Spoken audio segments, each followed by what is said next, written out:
Film bertema penjara kebanyakan hadir dengan tema yang modern dan gak kelihatan terlalu kejam. Beda sama Papillon yang disutradarai sama Michael Moore. Film ini gak cuma sadis dan berlatar jadul, tetapi jalan ceritanya bakal bikin stres selama 2 jam. Papillon adalah film keluaran tahun 2017 yang merupakan remake dari film berjudul sama di tahun 73. Cerita dari film ini sendiri diambil dari kisah nyata sobat, tepatnya dari kisah seorang napi asal Prancis bernama Henry Carrère. Saat mudanya, Henry punya julukan Papillon karena punya tato kupu-kupu di dadanya. Di sepanjang masa tahanannya, ia berteman dengan Louis Degas yang di film ini diperankan sama Rami Malek. Meski mereka berdua berhasil kabur, namun aksinya nggak bakal berhasil tanpa bantuan dari Selir yang merupakan mantan pelaut dan juga Maturetti yang nantinya bakal kita bahas lebih lanjut. Setelah kita udah tahu sedikit tentang karakter utamanya, mending langsung aja kita bahas ke alur ceritanya.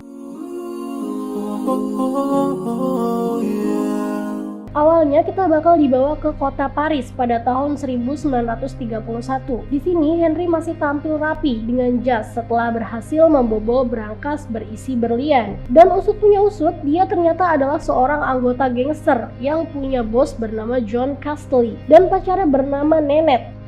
Kesalahan kecil yang bakal berdampak besar dalam hidupnya adalah dia nekat mengambil jatah berlian bosnya untuk biaya hidup bersama pacarnya. Dan karena ketahuan, akhirnya Henry pun langsung dilaporkan oleh salah satu teman kerjanya. Nah, kalau biasanya dalam dunia mafia langsung bunuh saja, kasus Henry di sini justru lebih unik. Ia malah dijebak sebagai tersangka kasus pembunuhan dan gak tanggung-tanggung dia langsung dihukum penjara seumur hidup. Yang tadinya udah punya rencana untuk hidup bareng pacarnya, akhirnya hancur sudah semua harapannya. Namun sampai di sini dia yakin dan berusaha menenangkan pacarnya untuk tetap sabar dan menunggunya karena ia akan berusaha untuk kabur. Karena pada zaman itu Prancis masih melakukan ekspansi kekuasaan Amerika.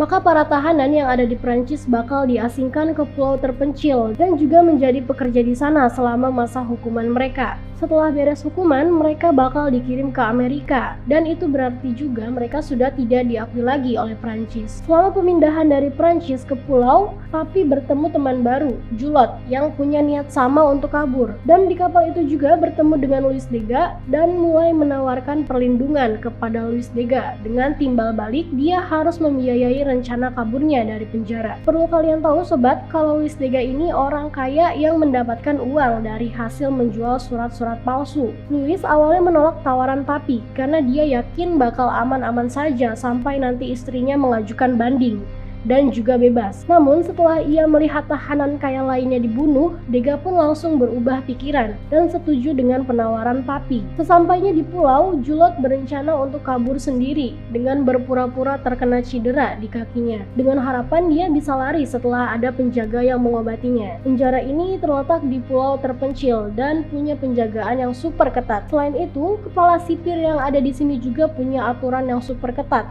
Selain itu, kepala sipir yang di sini juga punya aturan untuk orang yang kabur. Pertama ketahuan bakal diisolasi sendiri di Pulau Saint Joseph, yang mana di pulau ini hanya ada keheningan yang cukup membuat tahanan yang masuk ke sini kehilangan harapan, bahkan gila. Buat kali kedua, mereka bakal diisolasi selama 5 tahun, lalu dipindah ke Pulau Iblis untuk ditinggalkan sampai mati. Dan yang ketiga, jika membunuh sipir, maka hukumannya adalah dipenggal. Selama di penjara, Louis Degas didatangi banyak banget masalah. Yang pertama, ternyata ada wakil sipir yang dendam karena adiknya masuk penjara akibat sempat bekerja sama dengan Degas, dan akibatnya Degas sama Papi ditempatkan di Rute Zero dengan pekerjaannya yang sangat berat. Di Rute Zero ini Papi bertemu sama Selir yang ternyata mantan anggota angkatan laut.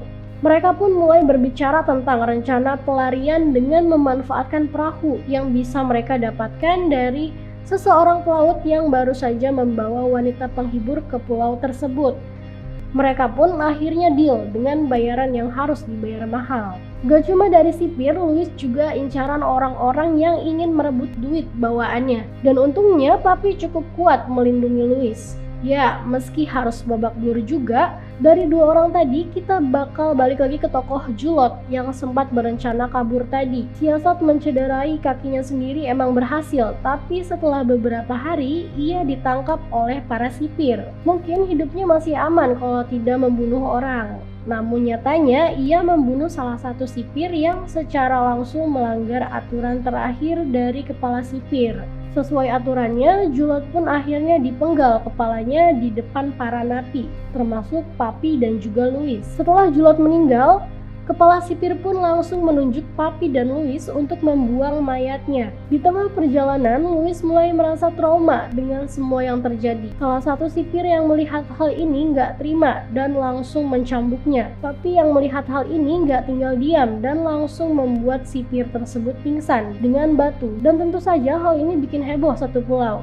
Dan Papi pun langsung kabur ninggalin Louis. Tanpa pikir panjang, ia pun langsung pergi ke tempat si pelaut tadi. Namun sesampainya di sana, karena Papi tidak membawa uang sesuai harga yang disepakati di awal, akhirnya Papi pun dibawa kembali ke penjara. Atas upayanya yang gagal ini, Papi langsung dipindahkan ke Pulau Saint Joseph selama 2 tahun. Kalau di penjara tadi, para napi masih bisa berinteraksi. Di Pulau Saint Joseph ini mereka gak boleh bicara sama siapapun. Dan untuk makanan juga hanya sebatas air saja. Selang beberapa hari, Papi sempat kedatangan tamu yang gak diundang. Tamu tersebut ternyata adalah penjaga yang kemarin kepalanya dipukul oleh Papi. Dan tentu saja dia datang bersama 2 anak buahnya untuk balas dendam. Dan di sini Papi pun dengan pasrah menerima pukulan demi pukulan sampai ia tersungkur. Meski Papi selalu sendirian di penjara tersebut, tetapi dia diam-diam dapat bantuan secara gak langsung dari Louis dalam bentuk kelapa. Ya, berasa dapat air di gurun pasir sih ini sobat. Kebaikan Louis ini diterima sangat baik oleh Papi. Bahkan dia sampai melatih tubuhnya selama di balik penjara, dengan harapan dia bisa membalas jasa Louis dengan cara membebaskannya. Setelah berkali-kali berhasil, namun akhirnya mereka ketahuan juga. Kabar soal kelapa ini diketahui oleh kepala sipir, sehingga dia langsung datang ke sel tahanan Papi. Awalnya ia bertanya secara halus soal orang yang mengantarkan kelapa tersebut. Namun Papi nggak mau membocorkan nama Louis. Kegigihan Papi ini justru merugikan dia, sehingga kepala sipir mengurangi jatah makanannya. Setelah beberapa hari sampai Papi terlihat menyerah. Kepala sipir datang lagi. Dia berharap mental Papi udah hancur sehingga dapat memberitahu siapa yang membantunya. Tetapi seperti yang bisa diduga, Papi masih tetap bungkam meskipun udah disogok dengan sup daging. Kepala sipir yang melihat ini langsung menghukum Papi dengan cara membuat selnya jadi gelap total. Sudah hancur secara fisik karena makanannya yang kurang, kali ini Papi juga harus mengalami halusinasi yang sangat parah. Selnya yang gelap membuat ingat kampung halaman pacarnya dan juga Louis Dega. Dengan segala penderitaannya, akhirnya 2 tahun pun berlalu dengan sangat lama. Papi yang dulunya kekar sekarang justru kurus nggak keurus. Pandangannya pun juga terlihat kosong karena setiap hari harus berdiam diri di sel yang dingin dan juga gelap. Saat Papi bebas, ternyata Louis bisa bertahan hidup tanpa Papi dan jadi juru tulis untuk kepala sipir, sekaligus memberinya akses untuk kunci gerbang di seluruh penjara. Louis yang mendengar kabar soal Papi langsung menjenguk dia di rumah sakit penjara. Dia merasa bersalah melihat kondisi Papi yang pandangannya kosong dan juga merasa Papi sudah kehilangan akal sehatnya. Namun ternyata yang mengagetkan di sini, Papi sedang berpura-pura menjadi gila agar para petugas di sana tidak curiga dan menganggap Papi bukan sesuatu yang harus dikhawatirkan lagi. Mereka berbicara banyak dan Louis pun memberitahu soal acara nonton film yang bakal diadakan sama kepala sipir, dan menurutnya itu adalah kesempatan yang bagus untuk kabur. Selama di rumah sakit, Papi juga mengajak salah satu pasien yang bernama Maturet untuk bekerja sama. Papi menawarkan rencana pelarian yang mungkin saja berhasil jika dia mau membantunya. Untuk melanjutkan rencana ini, akhirnya mereka pun berkumpul. Papi, Dega, Maturet, dan Selir yang rela melukai tangannya untuk bisa masuk ke dalam rumah sakit. Mereka pun sepakat untuk mencari perahu dengan bantuan Selir. Dan Selir pun menyanggupinya asalkan setengah biayanya bisa terpenuhi. Untuk Louis sendiri menyanggupi serta dia juga menyiapkan kunci sel untuk membuka pintu rumah sakit. Sesudah ia mencampurkan obat tidur kepada para sipir, nah obat tidur ini dikumpulkan oleh Papi selama dia pura-pura jadi orang gila. Malam acara nobar, para sipir pun akhirnya tiba juga. Keempat orang ini melakukan peran mereka masing-masing. Maturet yang perannya mengalihkan penjaga akhirnya berjalan lancar. Dan selanjutnya Papi, Selir, dan Maturet berhasil keluar dari rumah sakit dengan aman karena para penjaganya ketiduran. Namun di tengah jalan mereka justru mengalami sebuah perubahan rencana. Hujan yang deras bikin para penonton film terpaksa berteduh. Dan selain itu, penjara juga mengalami mati listrik selama hujan. Hal ini pun akhirnya dimanfaatkan sama Louis dan kawan-kawan. Namun sayangnya kaki Louis patah saat ia mencoba lompat dari pagar beton yang cukup tinggi. Pas udah di hutan, mereka pun akhirnya didatangi para bandit yang ternyata merupakan pemilik perahu. Louis pun akhirnya memberikan uang terakhirnya kepada Papi dan singkat cerita mereka bisa berlayar. Meski dengan perahu yang kondisinya jelek banget. Ya, segini juga udah lumayan ya sobat, daripada lu manyun. Lega rasanya bisa keluar dari neraka dunia ini. Perahu yang mereka beli mahal-mahal ternyata di tengah perjalanan bocor. Mereka tentu merasa frustasi. Tapi yang paling merasa kesal adalah Selir. Selama di laut, dia terus meminta kepada Papi untuk meninggalkan Louis, namun Papi menolak. Kesabaran Selir pun habis ketika ada badai yang bergerak menuju perahu mereka. Selir berpikir daripada mati semua dan tenggelam, dan akhirnya Selir mencoba membunuh Louis. Cuma niat Selir itu akhirnya berbalik arah, justru malah dia yang mati. Terlepas dari 3 atau 4 orang, perahu mereka ujung-ujungnya juga tersapu ombak. Entah berapa lama mereka terombang-ambing di lautan. Namun pada akhirnya Papi tiba-tiba terbangun di sebuah pedalaman. Biarawati tersebut tahu kalau Papi dan teman-temannya adalah seorang napi dan tahanan yang kabur. Tapi dia berjanji gak bakal mengadu kalau Papi mau bertobat. Dan seperti yang bisa kita tebak, Papi bukan orang yang religius dan mengabaikan permintaan Biarawati tersebut dan berusaha mengajak Louis pergi mencari tempat yang lebih aman. Namun Louis di sini dengan kakinya yang masih terluka menganggap disinilah tempat yang aman baginya. Di lain sisi, Maturet pun beranggapan sama kalau inilah tempat terbaik untuk mereka tinggali. Gak lama setelah itu, Papi pun pergi.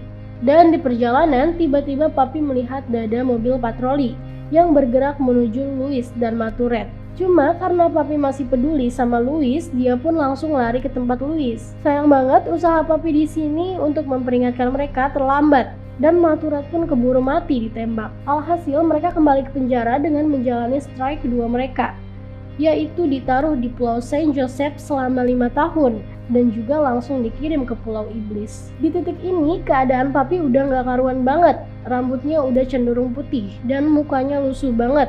Pandangannya bahkan kelihatan lebih kosong daripada saat ia menjalani hukuman selama 2 tahun. Singkat cerita, hukuman Papi untuk 5 tahun berakhir dan bersiap untuk dikirim ke Pulau Iblis. Dan ternyata di pulau ini dia disambut oleh kawan lamanya, yaitu Louis, yang ternyata ia lebih dulu sampai ke sana. Untuk suasananya sendiri, Pulau Iblis ini jaminan bisa bikin orang gila dan juga depresi, nyaris nggak ada harapan. Dan yang ada cuma penyesalan berujung bunuh diri. Dan intinya, semua orang yang ada di pulau ini hanya bisa pasrah, menunggu ajal mereka masing-masing. Disinilah kita kembali merasakan kekuatan bertahan hidup dari Papi. Bahkan setelah cobaan dan hukuman yang dialaminya, Papi masih punya harapan buat kembali lagi ke Prancis. Harapan inilah yang bikin dia ketemu ide selama di Pulau Iblis. Dengan pengetahuannya saat jadi tentara angkatan laut, dia melihat kalau gelombang di pulau tersebut bergerak menuju daerah daratan luar. Yang perlu mereka lakukan adalah menyiapkan rakit dan mereka bisa sampai ke daratan lainnya. Meski rencana ini kemungkinan besar bisa berhasil, Papi hanya pergi sendiri. Sayangnya, ternyata Louis sudah betah di Pulau Iblis dan tidak ingin pergi. Mau tidak mau, mereka berdua berpisah sambil menahan tangis satu sama lain. Adegan yang satu ini bisa dibilang sangat mengharukan, sobat. Karena persahabatan mereka benar-benar solid dan harus terpisah dengan cara yang cukup menyedihkan. Antara keyakinan untuk survive dan juga rasa menyerah dengan semua yang udah terjadi. Film pun langsung loncat ke tahun 69. Di sini kita tahu kalau Papi berhasil jadi warga bebas dan tinggal di Venezuela sampai masa tuanya. Cuma dia nekat pergi ke Prancis untuk memberikan kisahnya ke sebuah penerbit. Papi ingin kisahnya disebarluaskan dan hal itu akhirnya terjadi dengan munculnya buku dan juga film yang kalian tonton sekarang ini. Dan itulah akhir dari cerita ini, sobat. Meski saat ini Papi udah nggak ada, namun kisahnya tetap menginspirasi mengenai persahabatan dan juga keyakinan yang dapat membuat seseorang bisa mengenal kembali kebebasan. Jadi itu dia, sobat, untuk pembahasan alur cerita kali ini. Kalau ada momen-momen momen favorit kalian di film ini langsung aja tulis di kolom komentar. Dan lebih baik kalian tonton langsung filmnya ya, biar kalian bisa merasakan gimana rasanya drama yang ada di film ini. Terima kasih buat kalian semua dan sampai jumpa lagi di video-video selanjutnya.